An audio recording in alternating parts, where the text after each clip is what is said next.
এই প্রচণ্ড গরমে এটা একবারটি খান এবং মানসিক তৃপ্তি অনুভব করুন। কি এই রেসিপি জানতে ইচ্ছা করছে তো? চলুন ভিডিওর মাধ্যমে দেখে নেওয়া যাক। ভিডিওটা স্কিপ না করে সম্পূর্ণ ভিডিওতে আমার পাশে থাকার অনুরোধ রইল। নমস্কার বন্ধুরা, আবার একটা নতুন রেসিপি নিয়ে আপনাদের সামনে হাজির হয়েছি। আমার চ্যানেলে নতুন হয়ে থাকলে চ্যানেলটিকে সাবস্ক্রাইব করে আমার পাশে থাকবেন।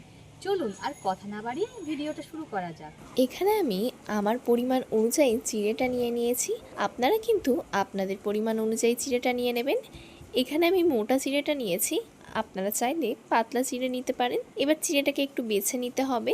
চিড়ের মধ্যে কিন্তু এমনই ধান থাকে, আবার বড় বড় মাটির দলাও থাকে, সেগুলো কিন্তু হাতের সাহায্যে একটু প্রথমে বেছে নেব। আমি কিন্তু চিড়েটা খুব ভালোভাবে বেছে নিয়েছি। এবার চিড়েটাকে একটু চেলে নেব। যেহেতু চিড়ের মধ্যে ধুলো থাকে, তাই একটু চিড়েটাকে চেলে নিতে হবে। আপনারাও কিন্তু চিড়েটাকে এরকম একটা ছাঁকনির সাহায্যে এইভাবেই চেলে নেবেন, তাহলে চিড়ের মধ্যেকার সব ধুলোগুলোই পড়ে যাবে। বন্ধুরা, আমার চ্যানেলে আপনারা নতুন হয়ে থাকলে চ্যানেলটিকে সাবস্ক্রাইব করে আমার পাশে থাকবেন।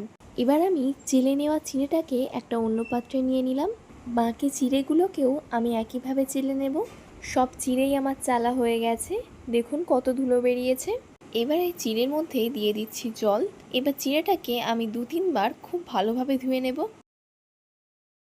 আমি চিড়েটাকে 2-3 বার খুব ভালোভাবে ধুয়ে নিয়েছি। এবার এর মধ্যে দিয়ে দিচ্ছি জল। এই জল দিয়ে চিড়েটাকে এবার ভিজিয়ে রেখে দেব 10 মিনিট মতো। আপনারা যদি পাতলা চিড়েটা নেন তাহলে কিন্তু চিড়েটা ভিজিয়ে রাখতে হবে না, 1-2 বার ধুয়ে নিলেই সেটা কিন্তু নরম হয়ে যাবে। এবার আমি এটাকে ঢেকে 10 মিনিট মতো রেখে দেব। 10 মিনিট পর ফিরে আসছি। 10 মিনিট কিন্তু চিড়েটা আমি ভিজিয়ে রেখে দিয়েছিলাম। দেখুন একেবারে ভিজে গেছে, একদম কিন্তু নরম হয়ে গেছে। এখানে আমি একটা প্লেট নিয়ে নিয়েছি। ভিজিয়ে রাখা চিড়েগুলো এই প্লেটের মধ্যে নিয়ে নিচ্ছি।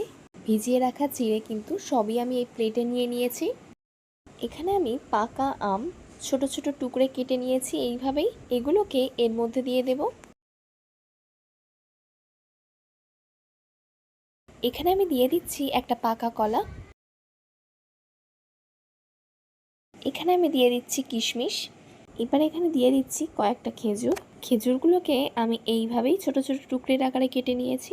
এবার এতে দিয়ে দিচ্ছি আমদই। এই দই বানানোর ভিডিও আমি এই ভিডিওর ডেসক্রিপশন বক্সে দিয়ে দেব, চাইলে সেখান থেকে দেখে নিতে পারেন।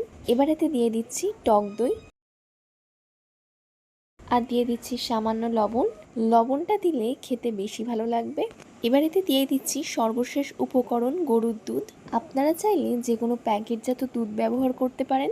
এই দুধটা কিন্তু আমি খুব ঘন করে জাল দিয়ে নিয়েছি, আপনারাও চেষ্টা করবেন দুধটা ঘন করে জাল দিয়ে নেওয়ার। এবার এগুলোকে খুব ভালো করে মেখে নেব। বন্ধুরা, আজকের ভিডিওটা আপনাদের কেমন লাগলো কমেন্ট করে কিন্তু জানাতে ভুলবেন না। আপনাদের কমেন্টের আশায় থাকবো। আপনারা এত সুন্দর সুন্দর কমেন্ট করেন, আমার কিন্তু পড়তে বেশ ভালোই লাগে। আপনারা সাপোর্ট না করলে আমি কখনোই এগিয়ে যেতে পারবো না। অল্প অল্প দুধ দিয়ে কিন্তু এইভাবে মেখে নেব। একসাথে অনেকটা দুধ দেবেন না, অল্প অল্প করে দুধ দিয়ে কিন্তু মেখে নেবেন এইভাবেই। আর এটা খেতে কিন্তু বন্ধুরা অসাধারণ লাগে। গরমের দিনে যদি রান্নাঘরে যেতে না ইচ্ছা করে, তাহলে কিন্তু এই রেসিপিটা বাড়ির সকলকে বানিয়ে খাওয়াতে পারেন। সকলে কিন্তু আপনার প্রশংসা করবে। আর এখানে আমি কোনো চিনি ব্যবহার করলাম না বা মিষ্টি ব্যবহার করলাম না। যেহেতু আম মিষ্টি, আমদইও মিষ্টি, তাই আমি এখানে আর এক্সট্রা করে মিষ্টি ব্যবহার করলাম না। আপনারা চাইলে মিষ্টি ব্যবহার করতে পারেন। এটা কিন্তু আমার খুব ভালোভাবে মাখা হয়ে গেছে। এবার এটা পরিবেশন করে দিতে পারেন। এটা বানিয়ে যদি বাড়ির সকলকে একবার খাওয়ান, সকলে কিন্তু বারবার এটা খাওয়ারই আবদার করবে। আর সবচেয়ে বড় কথা, বাচ্চারা কিন্তু এটা খেতে খুবই পছন্দ করে। আর গরমের দিনে এটা যদি একবার বাড়িতে বানান, তাহলে সকলেই কিন্তু প্রচণ্ড তৃপ্তি অনুভব করবে। আজকের ভিডিওটা আপনাদের কেমন লাগলো কমেন্ট করে কিন্তু জানাতে ভুলবেন না। আজকের ভিডিওটা এই পর্যন্তই। পরবর্তী একটা নতুন রেসিপি নিয়ে আপনাদের সাথে আবার দেখা হচ্ছে।